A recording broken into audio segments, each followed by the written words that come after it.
money, money. Money, money, money. Crazy about my money.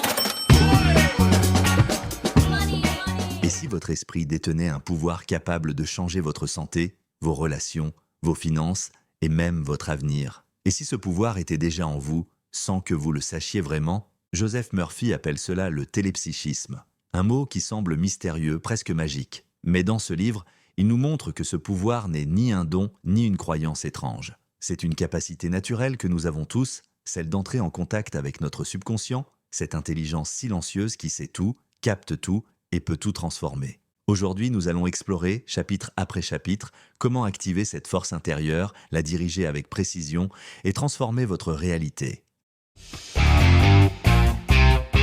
Présentation du livre et de l'auteur. Joseph Murphy est docteur en psychologie, auteur de plusieurs ouvrages devenus des classiques du développement personnel et spirituel. Il est surtout connu pour son best-seller mondial, La puissance de votre subconscient, traduit en dizaines de langues et vendu à plusieurs millions d'exemplaires. Dans Le télépsychisme, il va plus loin. Il nous révèle comment entrer en dialogue avec le subconscient pour obtenir des réponses claires, précises, utiles, des intuitions qui vous guident, des rêves qui vous préviennent, des pensées qui débloquent une situation, des paroles intérieures qui transforment votre vie. Ce livre regorge de récits vrais, d'histoires bouleversantes, de cas de guérison, de réussite, de retrouvailles, de miracles. Mais rien n'est présenté comme magique. Tout est expliqué par les lois du mental, les principes universels de la foi, de l'imagination créatrice et de la suggestion subconsciente. C'est un guide pratique pour toute personne qui veut reprendre le contrôle de sa vie, de l'intérieur.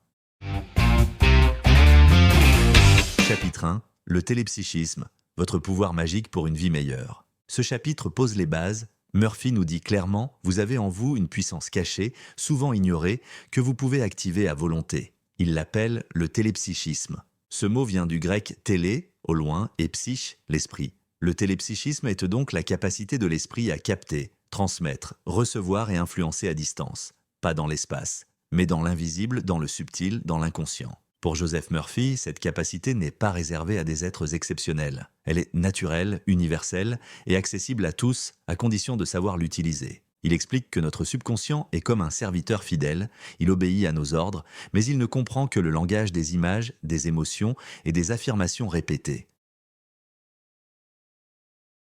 Chapitre 2. Le télépsychisme révèle les secrets de tous les temps. Depuis toujours, certains hommes et femmes semblent dotés d'un pouvoir mystérieux. Ils pressentent de l'avenir, reçoivent des intuitions fulgurantes ou accèdent à des solutions sans passer par le raisonnement logique. On parle d'intuition, d'inspiration, de clairvoyance, de révélation. Joseph Murphy regroupe tous ces phénomènes sous un seul et même principe, le télépsychisme. Dans ce chapitre, il nous montre que ce pouvoir n'a rien d'ésotérique ou de surnaturel. Il fait partie intégrante de l'être humain. Il a simplement été oublié, refoulé, négligé au profit d'une pensée exclusivement rationnelle. Le télépsychisme, nous dit-il, est ce lien direct, silencieux et efficace entre votre moi conscient et l'intelligence infinie. Cette intelligence n'est pas extérieure à vous, elle est en vous, à travers votre subconscient. Murphy nous rappelle que de grands hommes ont utilisé ce lien intérieur pour accomplir des choses exceptionnelles. Il cite des inventeurs, des médecins, des artistes, mais aussi des gens simples, des mères de famille, des commerçants, des agriculteurs, tous guidés, un jour, par un pressentiment, un rêve, une voix intérieure. Un exemple marquant, un chercheur bloqué sur une formule mathématique laissa volontairement son esprit se détendre. Il cessa de forcer la solution. En pleine nuit, l'idée lui vint clairement comme dictée de l'intérieur. C'était la bonne réponse. Il affirma plus tard « Je ne l'ai pas trouvée, on me l'a donnée ». Pour Joseph Murphy, cette voix intérieure est l'expression de l'intelligence divine. Ce n'est pas vous qui avez les réponses, c'est le subconscient, relié à l'infini, qui vous les donne à condition que vous sachiez les lui demander. Il insiste sur 3 conditions fondamentales pour recevoir ces réponses, le calme mental, cesser l'agitation et créer un espace intérieur de silence. La foi, être convaincu que l'intelligence infinie vous répondra, l'attente détendue, lâcher prise après avoir formulé votre demande. Murphy souligne que ces secrets sont vieux comme le monde.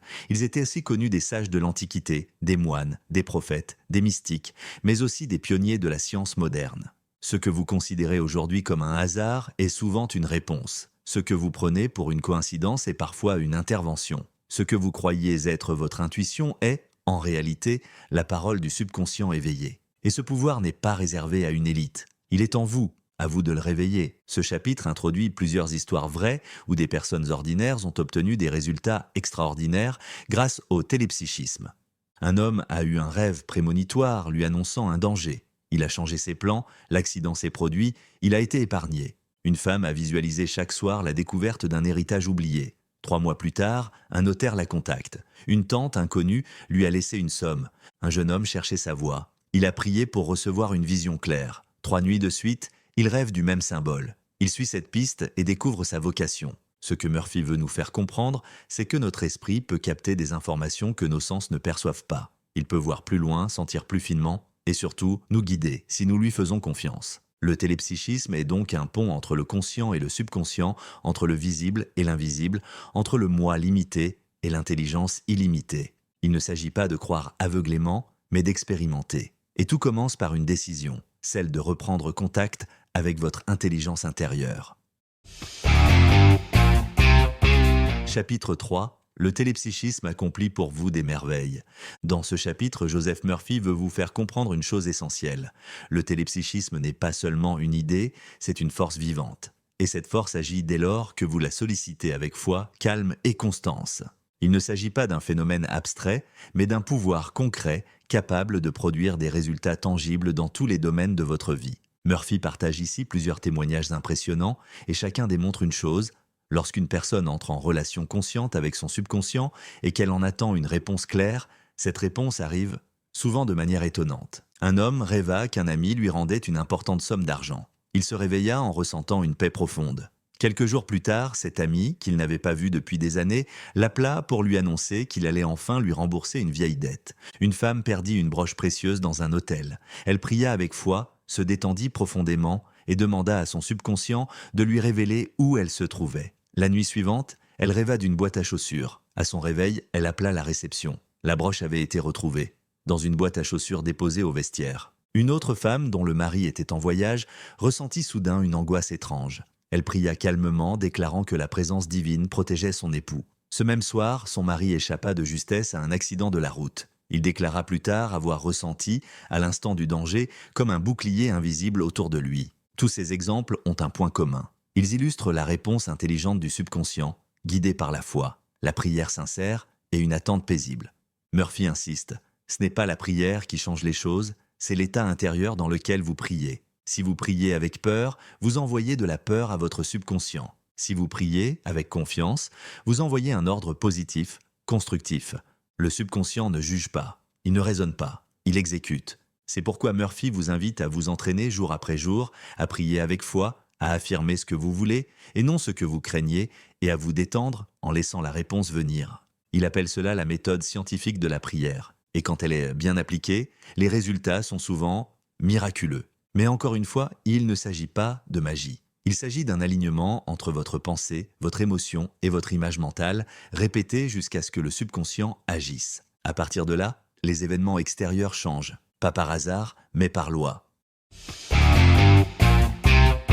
Chapitre 4. Voir l'avenir et entendre la voix de l'intuition. Dans ce chapitre, Joseph Murphy nous montre une facette encore plus fine du télépsychisme, l'intuition. Ce n'est plus seulement recevoir des réponses ou déclencher des événements favorables, c'est percevoir à l'avance, ressentir ce qui vient, décoder ce qui ne s'est pas encore manifesté. Murphy l'affirme clairement, chaque être humain est capable de pressentir l'avenir, non pas comme un devin ou un voyant, mais comme un esprit en harmonie avec la sagesse universelle. Il donne plusieurs exemples troublants. Une femme, en voyage à l'étranger, a soudain une impression très forte que son fils court un danger. Elle se met à prier intensément, affirmant que son enfant est protégé par l'intelligence divine. Quelques heures plus tard, elle apprend que son fils avait failli se noyer, mais qu'un passant l'avait sauvé à la dernière seconde. Un homme d'affaires reçoit une offre juteuse.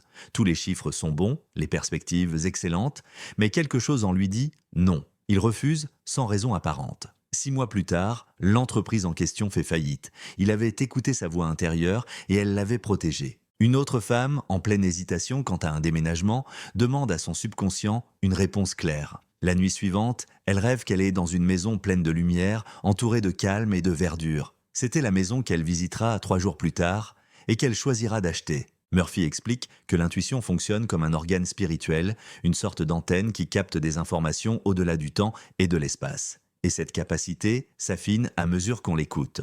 Mais attention, dit-il, l'intuition n'est pas la peur, ni l'angoisse, ni une agitation mentale. L'intuition est calme, paisible, sereine, insistante sans être brutale. Elle se manifeste dans le silence, dans l'équilibre, dans l'harmonie. Elle parle doucement, mais toujours juste.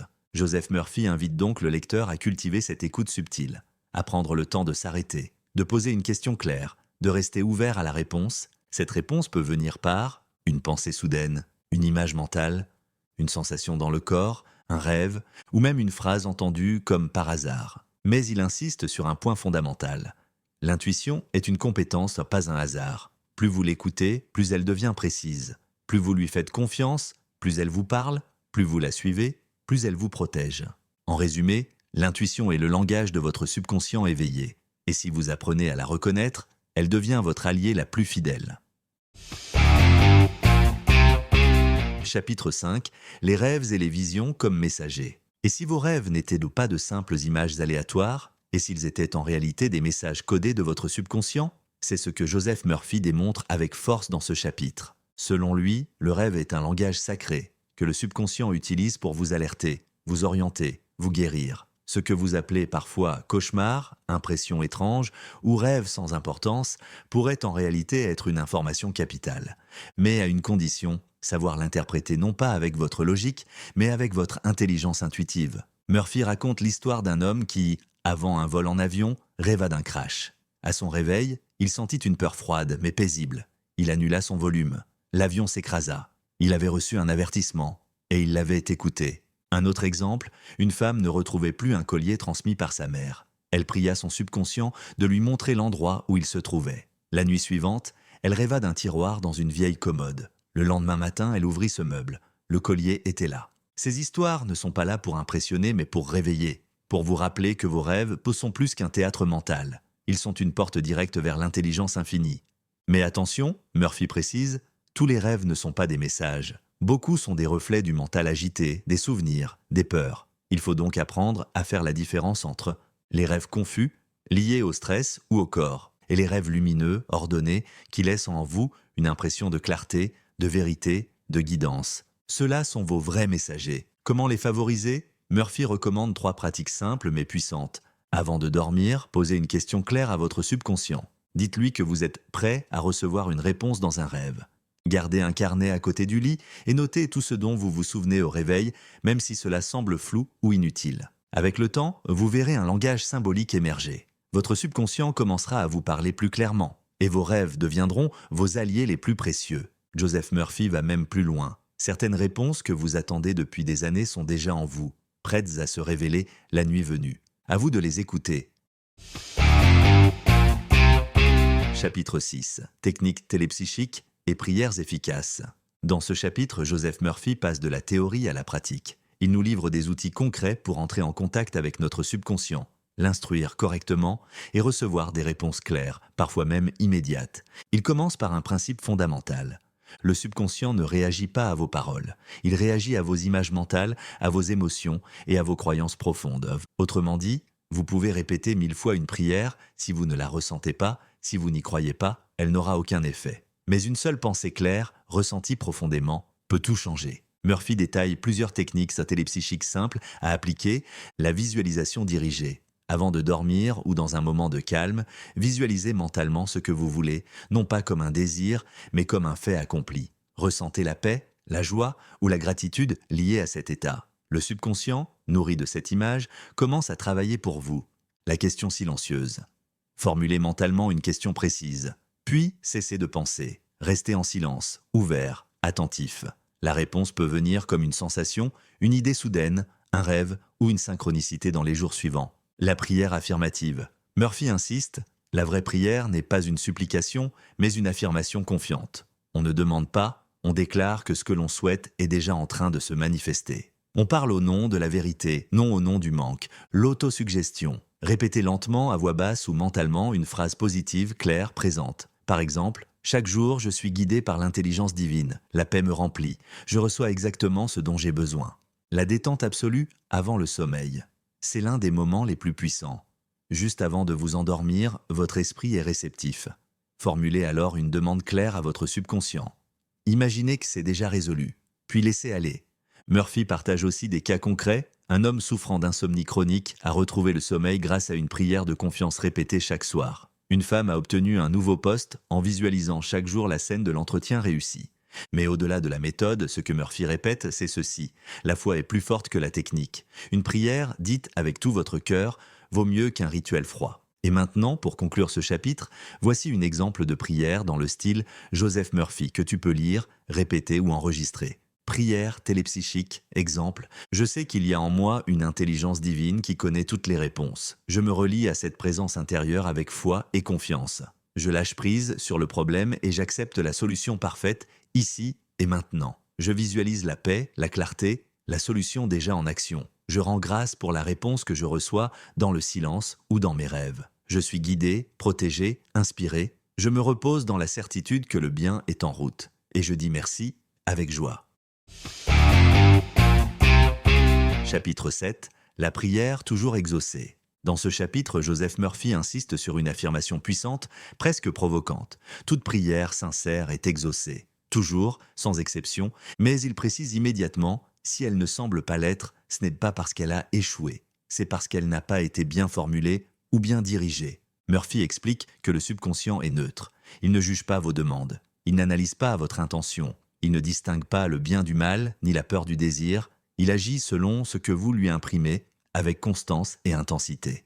Ainsi, si vous priez en disant « Je veux guérir, mais que dans votre cœur vous pensez « Je suis encore malade, je suis bloqué, je ne mérite pas », alors ce n'est pas la prière qui est exaucée, c'est la croyance dominante. Murphy souligne une vérité fondamentale. Ce n'est pas la phrase que vous répétez qui agit, c'est le sentiment profond qui l'accompagne. Ce que vous ressentez comme vrai devient votre réalité. Il nous met en garde contre ce qu'il appelle la prière négative, ce moment où l'on répète des affirmations religieuses ou spirituelles tout en entretenant intérieurement la peur, le doute, la colère ou la résignation. À l'inverse, une simple phrase dite avec foi, dans le silence, avec amour, peut déplacer des montagnes. Il donne l'exemple d'un homme ruiné qui s'enferma chaque soir dans sa chambre, non pour supplier, mais pour se visualiser prospère, en paix, remerciant Dieu pour son abondance retrouvée. En quelques semaines, un ancien associé l'appela avec une opportunité. Il relança son activité, la paix était revenue. Autre exemple, une femme souffrant d'une maladie chronique décida de prier en affirmant la santé parfaite.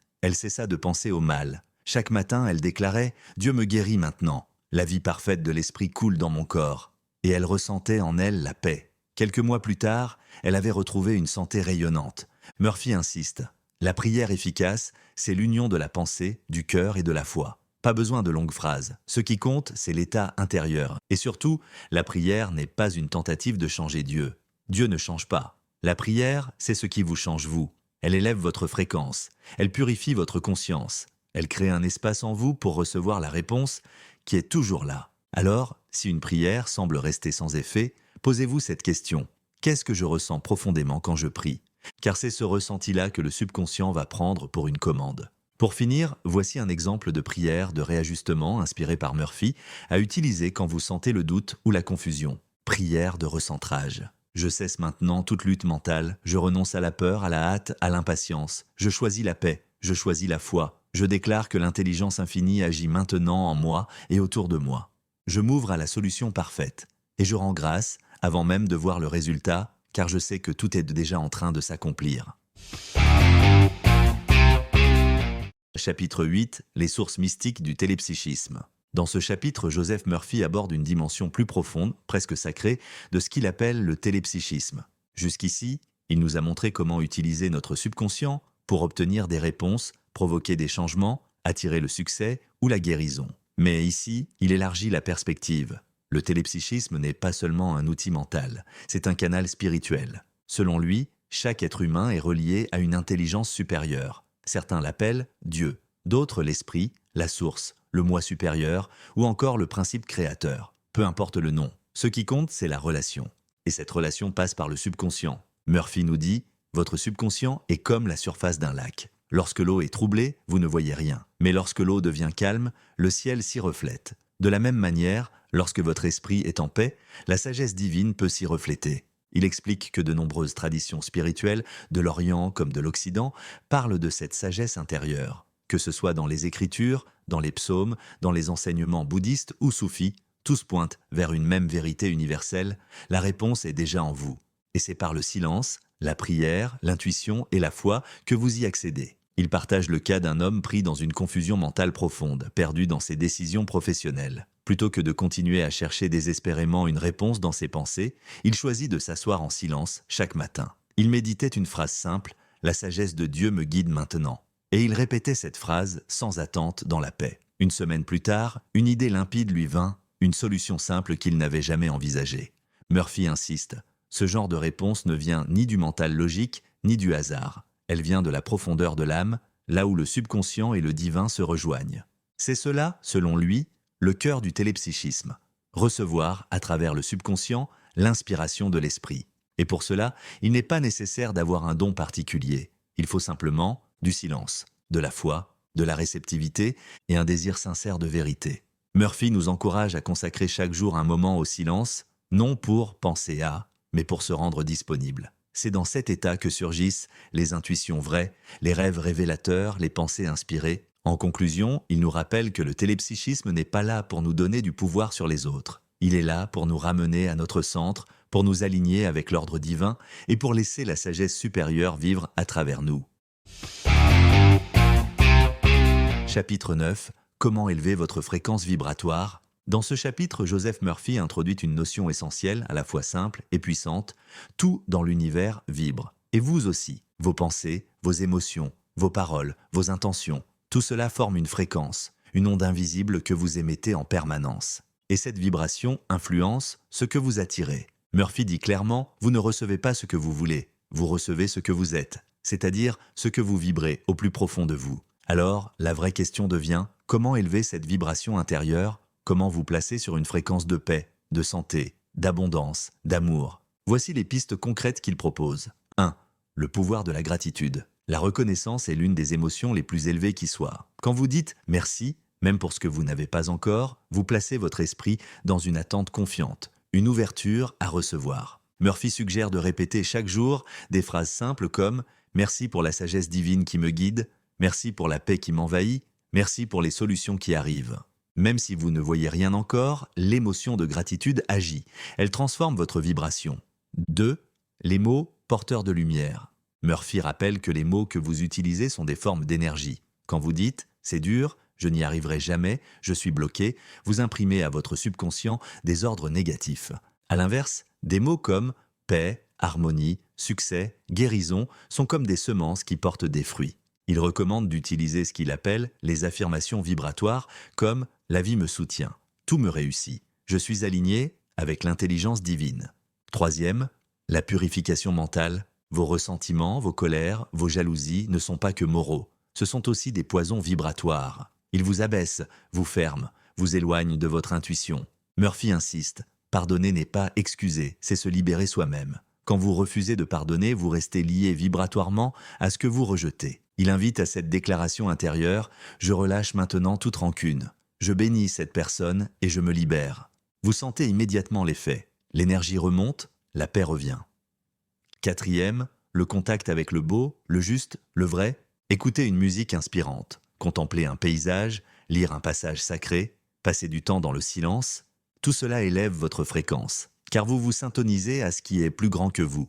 Murphy suggère de faire cela chaque jour, quelques minutes pour se reconnecter au sublime. Ce n'est pas une perte de temps, c'est une reconnexion à votre source. Et pour conclure ce chapitre, voici une prière vibratoire, courte, puissante, à réciter dans un état de calme, prière pour élever sa fréquence. Je me relie maintenant à la lumière intérieure, je libère tout ce qui m'alourdit. Je choisis des pensées vraies, belles, inspirantes. Je vibre la paix, l'amour, la force. Je suis aligné avec l'ordre divin. Et je rayonne ce que je veux recevoir.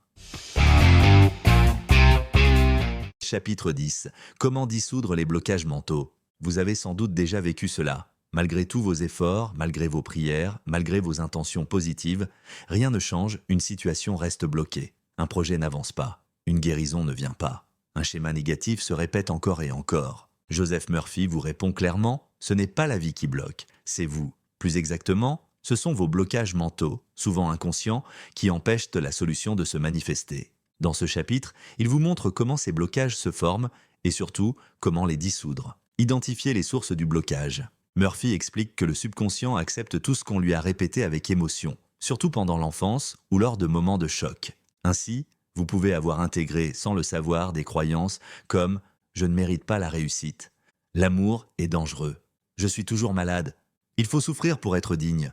Et ces croyances agissent comme des ordres silencieux qui contredisent que vos désirs conscients. Il faut donc aller chercher ces programmes erronés, les mettre en lumière et les remplacer. Comment les dissoudre? Murphy propose une méthode en 3 étapes. 1. Prendre conscience de la croyance limitante. Il vous invite à observer votre langage intérieur. Quelles phrases tournez-vous en boucle dans votre esprit? Quelles jamais, toujours, de toute façon, répétez-vous inconsciemment? Une fois la croyance identifiée, ne la combattez pas. Regardez-la avec calme, comme un nuage que vous laissez passer. 2. L'opposer par une vérité supérieure. Murphy recommande d'utiliser des affirmations contraires, claires, puissantes. Par exemple, « Je mérite pleinement le succès ». « L'amour est sûr, doux et naturel pour moi ». « Mon corps est un canal de santé parfaite ». Ces phrases doivent être répétées chaque jour, non mécaniquement, mais avec ressenti. 3. La visualisation de libération. Imaginez que vous êtes détaché de cette vieille croyance, comme si vous déposiez un fardeau inutile. Visualisez une lumière dorée qui entre dans votre esprit, qui dissout les blocages et qui imprime une nouvelle image, celle de vous-même, libre, joyeux, aligné. Témoignage. Murphy raconte l'histoire d'une femme qui, après des années d'échecs amoureux, découvrit qu'elle portait une croyance héritée de son père « Tous les hommes sont dangereux ». Elle en prit conscience. Chaque jour, elle déclara « Je suis aimée, protégée, en sécurité dans l'amour ». Elle visualisa une relation douce et saine. Quelques mois plus tard, elle fit la rencontre de son futur mari. Le blocage mental avait été levé. Prière pour dissoudre une croyance limitante. Voici une prière inspirée du style de Murphy, à utiliser lorsque vous sentez qu'un schéma intérieur vous freine. Prière de libération mentale. Je reconnais la croyance limitante qui m'a retenu jusqu'ici. Je la regarde avec amour, puis je la relâche. Elle n'a plus de pouvoir sur moi. Je choisis maintenant une nouvelle vérité. Je déclare que je suis libre, digne, capable, inspiré. L'intelligence divine me guide vers la paix intérieure et le succès extérieur. Je suis transformé par la lumière de l'esprit. Chapitre 11. L'ennemi intérieur, comment le vaincre? Il y a dans la vie des obstacles extérieurs, mais ceux qui nous bloquent le plus sont souvent à l'intérieur de nous.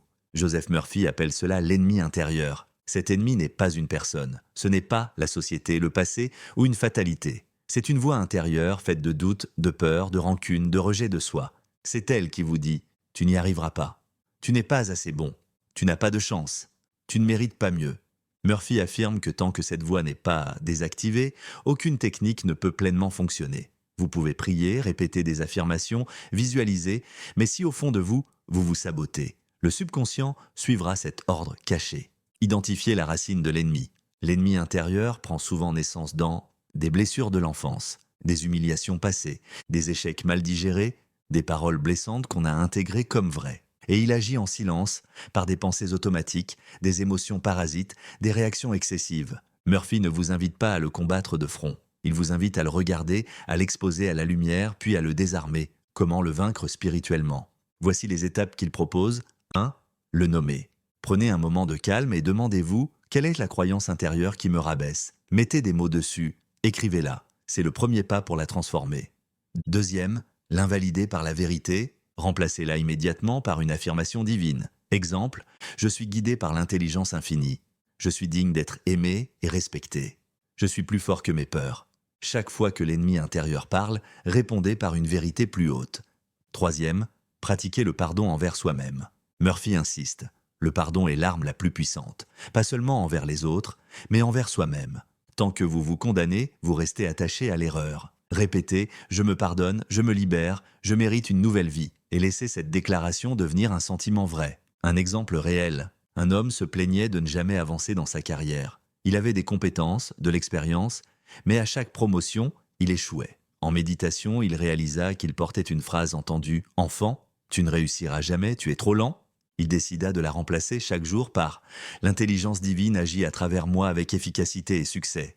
En quelques mois, sa posture changea, son assurance aussi, et il obtint un poste qu'il croyait hors de portée. L'ennemi intérieur avait été vaincu. Prière de victoire intérieure. Voici une prière pour dissoudre ces autosabotages invisibles.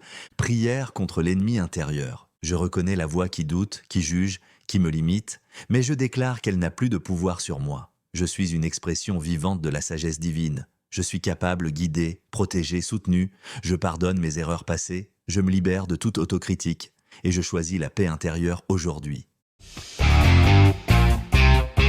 Chapitre 12. L'amour guérit tout. Dans ce chapitre, Joseph Murphy révèle le remède ultime, la force la plus puissante de l'univers, l'amour. Ce mot, souvent galvaudé, est ici utilisé dans sa forme la plus pure. Pas une émotion romantique, pas un attachement affectif, mais une vibration de guérison, une énergie divine capable de dissoudre la peur, la haine, la maladie et même la mort. Murphy affirme « L'amour n'est pas une faiblesse, c'est une loi cosmique ». Et il ajoute « Aucune prière n'est pleinement efficace sans amour. L'amour, fréquence de transformation ». Quand vous aimez sincèrement, vous, élevez votre vibration. Ouvrez votre subconscient à l'action divine. Désactivez les mémoires de haine, de rejet, de culpabilité. Murphy observe que les maladies chroniques, les échecs à répétition, les douleurs non résolues sont souvent les fruits d'un manque d'amour. Pas seulement d'un manque venant des autres, mais d'un manque d'amour envers soi-même. L'auto-rejet, poison silencieux. Tant que vous vous jugez, tant que vous vous condamnez pour des erreurs passées, tant que vous nourrissez la honte ou le ressentiment, vous bloquez le flot naturel de la vie. Joseph Murphy répète avec insistance « Ce que vous dites à vous-même a plus d'impact que tout ce que les autres pensent de vous. Et si vous vous répétez intérieurement « Je suis nul, je suis un échec, je suis impardonnable », alors ces mots deviennent des programmes subconscients. Aimer pour guérir. Aimer, ici, signifie vous pardonner, honorer votre existence, respecter votre parcours, envoyer des pensées de paix même à ceux qui vous ont blessé, pas pour leur donner raison, mais pour vous libérer vous-même. Murphy partage l'histoire d'une femme souffrant d'un cancer, remplie de haine envers son ex-mari. Aucune prière ne semblait fonctionner, jusqu'au jour où elle comprit qu'elle devait libérer cette rancune. Elle déclara chaque jour « Je le bénis, je me bénis, je suis libre ».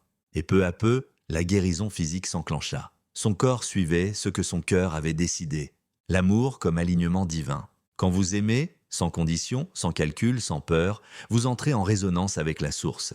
C'est à ce moment que la grâce agit, que les intuitions affluent, que les obstacles se dissolvent, que la paix devient naturelle. Murphy conclut ce chapitre avec force « Choisissez l'amour, toujours, même quand vous avez raison de détester. Car l'amour n'est pas un choix moral, c'est une clé vibratoire. Prière de guérison par l'amour. Voici une prière à répéter chaque jour pour libérer votre cœur et élever votre vibration. Prière d'amour guérissant. Je choisis l'amour ici et maintenant. J'envoie la paix à tous ceux qui m'ont blessé, consciemment ou non.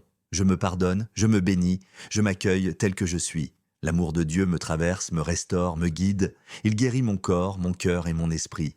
Je suis un canal vivant de paix, d'harmonie et de joie.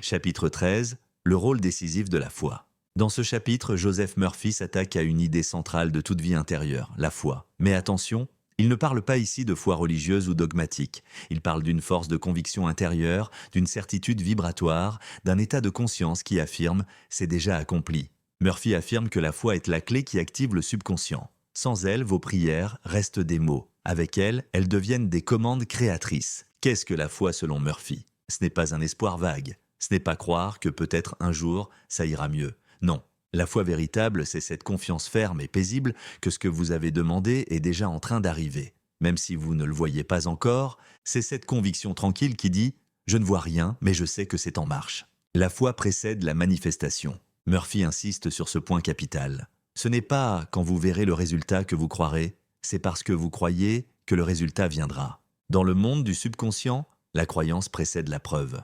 Il partage l'histoire d'un homme atteint d'une maladie grave. Les médecins étaient les pessimistes. Mais chaque soir, cet homme répétait « Je suis déjà guéri, je rends grâce pour ma parfaite santé ». Il visualisait son corps en pleine forme, ressentait la joie d'être rétabli et surtout, il y croyait. 3 mois plus tard, les examens montrèrent une rémission totale. Comment cultiver la vraie foi? Murphy donne ici plusieurs recommandations. 1. Répétez la vérité, même si vous doutez. Le subconscient n'a pas besoin que vous y croyiez fort. Il a besoin de répétitions calmes chaque jour. La foi vient avec l'habitude. 2. Visualisez l'état final. Ne priez pas en pensant au manque. Visualisez le but déjà accompli. Sentez ce que vous ressentiriez si c'était là maintenant. 3. Entourez-vous de foi. Évitez les discours négatifs, les gens qui sapent votre confiance, les infos anxiogènes. Protégez votre espace intérieur. 4. Parlez comme si c'était déjà fait. Dites « Je suis en paix. Je suis guidé, je suis prospère. Pas, j'espère que ça va aller un jour. La foi agit au présent, pas dans l'attente. La foi, vibration de création. Murphy nous rappelle une vérité puissante. Votre subconscient est un miroir. Il reflète ce que vous croyez. Si vous croyez au manque, il produit du manque. Si vous croyez à l'échec, il organise l'échec. Mais si vous croyez avec paix à la réussite, il ouvre les bonnes portes. La foi n'est pas une récompense spirituelle, c'est une loi mentale, prière pour activer la foi. Voici une prière simple à dire chaque jour, même si vous doutez encore, car la foi vient en l'exprimant. Prière de foi active. Je choisis de croire, ici et maintenant. Je crois que l'intelligence infinie agit pour moi. Je crois que la solution parfaite existe déjà. Je crois que la paix, la santé, l'abondance sont en route. Je déclare que c'est déjà accompli. Et je rends grâce avec confiance.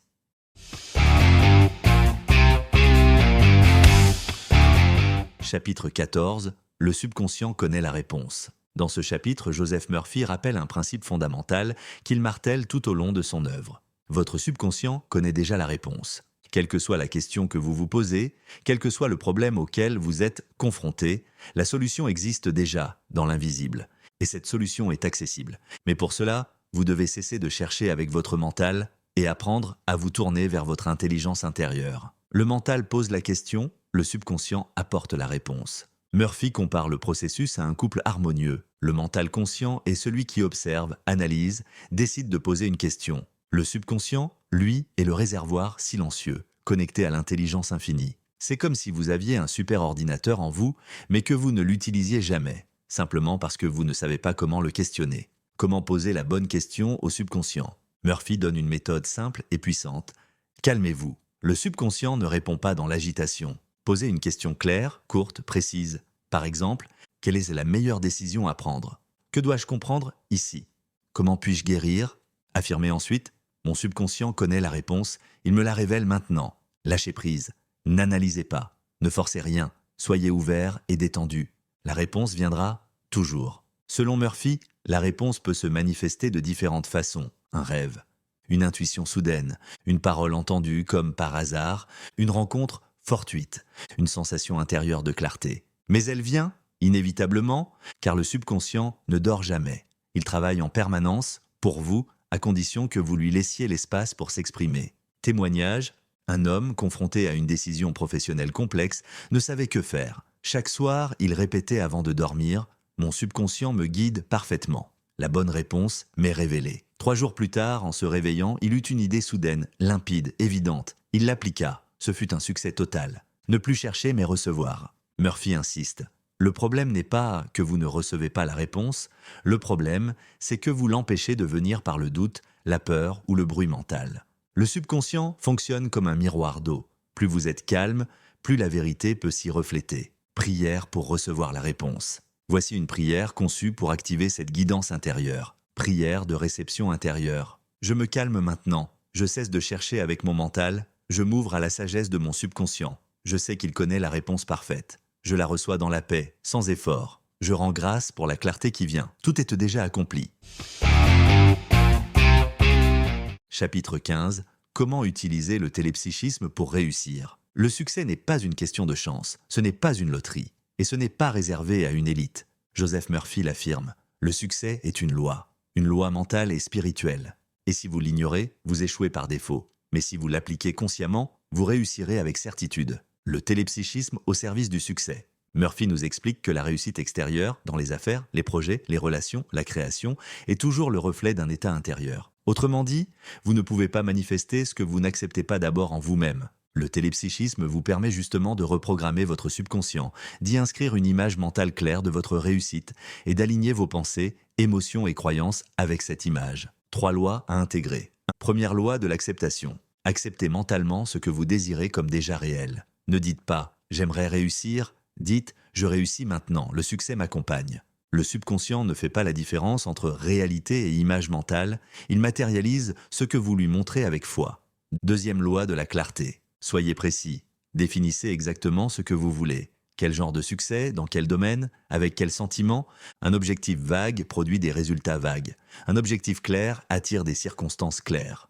Troisième loi de la persistance paisible. Répétez vos affirmations, vos visualisations, vos prières chaque jour, mais sans forcer, sans stress. Le succès ne se provoque pas par tension, mais par conviction détendue. Exemple concret. Murphy raconte l'histoire d'un jeune entrepreneur ruiné à 2 reprises.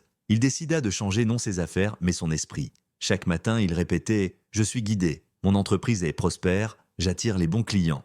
Il se visualisait en train de réussir, de signer des contrats, de rayonner. En quelques mois, ses revenus doublèrent, puis triplèrent, et son activité devint florissante. Le succès extérieur avait suivi la transformation intérieure. Ce que vous acceptez en esprit devient forme. C'est cela, la clé télépsychique du succès. Votre subconscient est un magnétiseur silencieux. Il attire ce qui correspond à votre vibration dominante.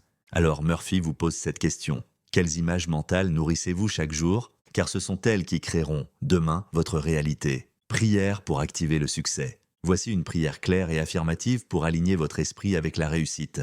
Prière de succès télépsychique. Je choisis maintenant la réussite. Je visualise mon succès comme déjà accompli. Je ressens la joie, la paix, la gratitude d'avoir atteint mon but. Mon subconscient accepte cette image et la réalise. Je suis guidé vers les bonnes idées, les bonnes personnes, les bonnes décisions. Tout ce que je fais réussit car je suis aligné avec l'intelligence divine. Chapitre 16. Le pouvoir télépsychique dans les affaires. Joseph Murphy ne sépare jamais la spiritualité de la vie concrète. Et il insiste, vos affaires, votre travail, votre carrière sont des reflets directs de votre état intérieur. Dans ce chapitre, il explique comment le télépsychisme peut transformer votre rapport à l'argent, au travail, aux opportunités. Pas besoin d'être un mystique, il suffit d'être clair dans vos intentions et cohérent dans vos vibrations. La conscience de réussite. Murphy enseigne que l'homme d'affaires spirituellement éveillé ne se fie pas uniquement à ses chiffres ou à ses stratégies. Il travaille avec son subconscient, avec la loi mentale, avec l'intuition supérieure. Il commence chaque projet avec une conviction profonde. Le succès est déjà en cours. Il ne se laisse pas guider par la peur, la précipitation ou l'envie, mais par la vision, la foi et la sérénité intérieure. 3 principes pour réussir dans les affaires. 1. Voir votre activité comme un service sacré. Quel que soit votre métier, vous pouvez l'aborder comme un canal à travers lequel l'intelligence divine agit. Vous n'êtes pas là juste pour vendre, négocier ou produire. Vous êtes là pour servir, aider, créer de la valeur réelle. Cette attitude transforme votre vibration et donc votre impact. 2. Programmer mentalement la réussite. Murphy recommande de commencer chaque journée par une affirmation claire « Je suis guidé dans toutes mes affaires. Le succès m'accompagne. Je rends service et je prospère. » Plus vous répétez cela avec conviction, plus votre subconscient travaille à organiser les circonstances favorables. 3. Écoutez votre intuition dans chaque décision. L'intuition est un avantage compétitif invisible. Elle vous prévient d'un mauvais contrat. Elle vous pousse à une action décisive. Elle vous indique la bonne personne à contacter. Mais pour l'entendre, vous devez créer des espaces de silence. Le télépsychisme n'agit pas dans le bruit, cas réel. Un commerçant en pleine faillite décida de changer son approche. Chaque jour, il visualisait sa boutique pleine de clients satisfaits. Il se voyait sourire, conseiller, vendre. Il remerciait pour l'abondance avant même qu'elle n'arrive. En quelques semaines, le bouche à oreille repartit, les ventes explosèrent. Et surtout, il retrouva la paix. Le secret? Ne jamais séparer le spirituel du matériel. Murphy nous rappelle que Dieu s'exprime aussi dans vos affaires, dans vos décisions, vos contrats, vos chiffres. Ce n'est pas moins noble que la prière. C'est une forme de prière. Prière pour les affaires et la prospérité. Voici une prière puissante à réciter avant chaque journée de travail ou chaque prise de décision importante. Prière de réussite dans les affaires. L'intelligence divine guide toutes mes décisions. Je rends service avec joie et intégrité. Je suis connecté à l'abondance universelle. Les bonnes idées me viennent facilement. Les bonnes personnes entrent dans ma vie. Je prospère, j'avance, je réussis. Et je rends grâce pour la réussite déjà en marche. Chapitre 17. Comment utiliser le télépsychisme pour aider les autres? Joseph Murphy nous rappelle ici une vérité essentielle. Nous ne sommes pas séparés les uns des autres. Sur le plan spirituel, nous sommes tous reliés par une même conscience universelle. Et ce lien subtil nous permet d'agir non seulement pour nous-mêmes, mais aussi en faveur des autres. C'est là que le télépsychisme prend une autre dimension. Il ne s'agit plus seulement de manifester sa propre réussite ou sa propre guérison, mais de devenir un canal de bénédiction pour ceux qu'on aime, ou même pour des inconnus. Aider les autres sans les manipuler. Murphy insiste sur un point crucial. On ne doit jamais chercher à imposer sa volonté à autrui. Même avec de bonnes intentions, vous ne pouvez pas forcer quelqu'un à changer, à guérir, à réussir, s'il n'en a pas exprimé le désir, même intérieurement. Ce que vous pouvez faire, en revanche, c'est envoyer une image de paix, d'harmonie, de santé, de succès à son subconscient. Et ce geste, fait avec amour, peut produire des effets immenses. Le principe, voir l'autre dans sa perfection. Murphy enseigne une méthode simple. Vous ne priez pas pour guérir quelqu'un, vous le voyez déjà guéri. Vous ne priez pas pour que quelqu'un réussisse, vous le visualisez rayonnant de succès. C'est cette vision intérieure, pure, positive, confiante, qui agit sur le subconscient de l'autre, à condition qu'il y soit réceptif. 3 étapes pour aider télépsychiquement. 1. Centrez-vous dans la paix. Avant d'agir, entrez vous-même dans un état de calme. Vous ne pouvez pas transmettre ce que vous ne vibrez pas. 2. Visualisez la personne dans son état idéal. Imaginez-la guérie, apaisée, confiante, rayonnante. Sentez de l'amour pour elle, mais sans attachement au résultat. 3. Affirmez silencieusement une vérité universelle. Par exemple, l'intelligence divine agit maintenant en elle, elle est guidée, protégée, bénie, tout va bien dans sa vie. Puis relâchez. Faites confiance, c'est l'amour, pas le contrôle, qui guérit. Témoignage. Murphy raconte l'histoire d'une mère dont le fils s'était perdu dans la drogue. Plutôt que de céder à la peur, elle décida de prier en le visualisant libre, sobre, joyeux. Chaque jour, elle bénissait son chemin. Elle refusait de croire à sa chute. 1 an plus tard, il s'en sortit, sans même savoir ce que sa mère faisait pour lui. Mais son subconscient avait reçu le message. Nous sommes tous des émetteurs. Chaque pensée que vous émettez est comme une onde. Et plus elle est remplie de foi, d'amour et de vérité, plus elle est puissante. Vous pouvez bénir un inconnu dans la rue, envoyer une prière à un pays en guerre, visualiser un proche traversant une épreuve avec force. C'est cela l'action télépsychique désintéressée, et elle est infiniment efficace. Prière pour bénir et aider autrui. Voici une prière simple à réciter en pensant à quelqu'un que vous souhaitez soutenir. Prière d'aide télépsychique. Je bénis cette personne dans l'amour et la paix. Je sais que l'intelligence divine agit maintenant en elle. Elle est guidée, guérie, éclairée, soutenue. Je la vois libre, heureuse, en pleine lumière. Et je rends grâce pour la transformation déjà en cours. Chapitre 18. Le subconscient et la loi du pardon. Dans ce chapitre, Joseph Murphy nous confronte à une vérité souvent négligée. Tant que vous ne pardonnez pas, vous bloquez votre subconscient. Et donc, vous bloquez votre vie. Le pardon n'est pas une faveur que vous faites à l'autre. C'est une libération que vous vous offrez à vous-même. Murphy va droit au but. Le ressentiment est un poison mental. Il alimente des vibrations de haine, de peur, de colère, et ces vibrations s'impriment dans votre subconscient, créant de la maladie, des blocages, des pertes. Le subconscient enregistre tout. Même si vous pensez avoir tourné la page, si une part de vous entretient encore du ressentiment envers une personne ou une situation, le subconscient, lui, n'a rien oublié. Et tant qu'il garde cette mémoire vivante, il ne peut pas manifester la paix, la prospérité ou la santé. Murphy l'illustre avec cette image forte. Pardonner, c'est nettoyer les circuits du subconscient. C'est retirer les obstacles intérieurs à la circulation de la vie. Faux pardon versus vrai pardon. Il met aussi en garde contre le faux pardon, celui qu'on proclame mentalement, mais qui ne touche pas le cœur. Dire « je pardonne » tout en gardant de l'amertume ou un besoin de revanche, c'est comme peindre une fissure sans la réparer. Le vrai pardon est une vibration, une sensation intérieure de relâchement, de libération, de paix. 3 étapes pour pardonner efficacement. 1. Reconnaître la blessure sans s'y attacher. Oui, ce que l'autre a fait est peut-être injuste. Oui, vous avez souffert, mais vous choisissez maintenant de ne plus nourrir cette blessure. 2. Affirmer une nouvelle intention. Dites « je choisis la liberté, je me libère du passé ». Même si une part de vous résiste, répétez-le avec calme. Le subconscient obéit à la répétition. 3. Remplacez le ressentiment par une bénédiction. C'est le point clé de Murphy. Vous devez bénir la personne non pas pour la récompenser, mais pour vous détacher vibratoirement de cette mémoire. Exemple concret, une femme souffrait d'eczéma chronique. Aucun traitement n'y faisait. Un jour, en méditation, elle se souvint d'une rancune profonde envers sa sœur. Elle commença à prier chaque jour « Je la bénis, je me libère, je suis en paix ». En 2 semaines, l'eczéma disparut. Pardonner ne signifie pas oublier, cela signifie libérer. Et cette libération, dit Murphy, est la condition absolue pour que le subconscient redevienne un canal de lumière. Prière de libération par le pardon. Voici une prière inspirée de ce chapitre, à dire autant de fois que nécessaire, jusqu'à ce que la paix intérieure s'installe, prière de pardon. Je choisis maintenant de me libérer du passé. Je pardonne à tous ceux qui m'ont blessé, consciemment ou non. Je leur envoie la paix, la lumière, la liberté. Je me pardonne aussi pour mes erreurs, mes colères, mes réactions. Je suis libre et je libère les autres. La paix divine remplit mon cœur, ici et maintenant.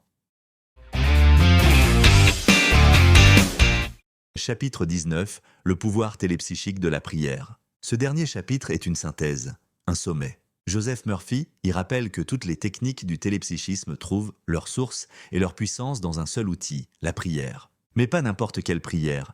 Il parle ici de la vraie prière, celle qui n'est pas une plainte ni une demande désespérée, mais une affirmation intérieure, une reconnaissance silencieuse, une connexion vibratoire avec l'infini. La prière est une loi d'action mentale. Murphy explique que prier, ce n'est pas supplier un Dieu lointain. Ce n'est pas quémander un miracle. Prier, c'est imprimer une image claire et paisible dans le subconscient, avec foi. C'est comme envoyer une commande à l'univers. Et l'univers répond toujours, mais pas à vos mots, à votre sentiment profond, à votre vibration dominante. 3 clés de la prière télépsychique efficace. 1. Clarté. Sachez exactement ce que vous voulez. Pas vague, pas flou, pas « j'aimerais bien que ça s'améliore », mais « voici ce que je veux vivre et je l'accepte maintenant ». 2. Présence. Ne priez pas dans le manque ou l'attente, priez comme si c'était déjà accompli. Sentez que vous êtes déjà dans la paix, la réussite, la solution. 3. Gratitude. La gratitude n'est pas un remerciement poli. C'est le saut final qui valide votre prière. C'est elle qui dit au subconscient « c'est bon, tu peux exécuter maintenant ». La prière ne change pas Dieu. Elle vous change vous. Elle élève votre vibration, elle aligne votre conscience avec l'ordre divin. Et alors, tout devient possible. Murphy cite ce passage biblique, universel. Tout ce que vous demanderez en priant, croyez que vous l'avez reçu, et cela vous sera accordé. C'est là, tout est dit. Croyez que vous l'avez déjà reçu.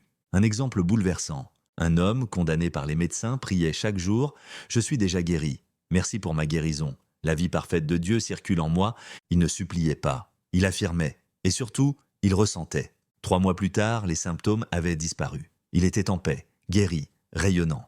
Ce n'était pas un miracle. C'était la loi du subconscient, déclenchée par la prière. La prière comme style de vie.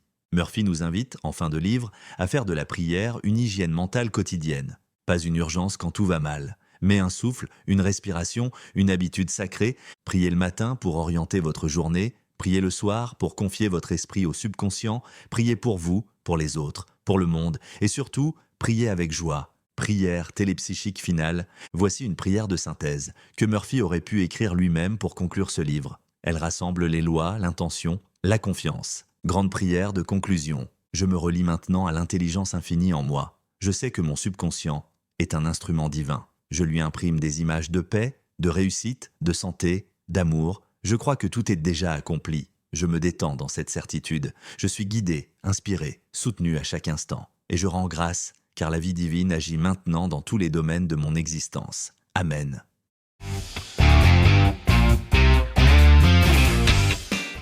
Conclusion, le pouvoir est en vous. Vous l'avez compris à travers ces 19 chapitres. Le véritable changement commence à l'intérieur. Ce que vous vivez à l'extérieur n'est que le reflet de ce que vous vibrez, ce que vous imaginez, ce que vous croyez profondément. Joseph Murphy nous enseigne que le subconscient n'est pas un mystère impénétrable. C'est un outil divin, puissant, réactif, toujours à votre service, à condition de savoir quoi lui transmettre et comment. Le télépsychisme, c'est cette capacité à influencer silencieusement votre vie, par la prière, la pensée claire, la foi, l'amour, la visualisation, et surtout, par la constance. Ce n'est pas une formule magique, c'est une discipline intérieure, un choix de tous les jours. Alors, si vous voulez que votre réalité change, commencez par changer ce que vous semez dans votre subconscient. Car comme le disait Murphy, votre subconscient est une terre fertile. Semez-y des idées de paix, de succès, d'amour, et il vous les rendra au centuple. Et maintenant, que faire?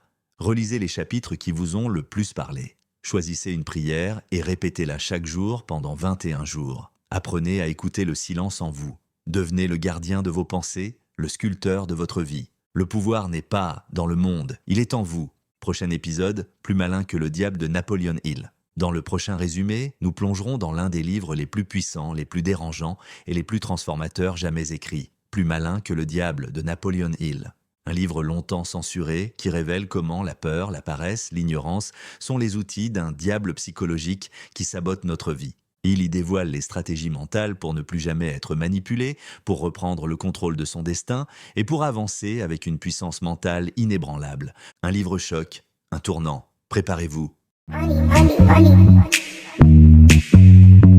Money, money, money. Crazy about my money.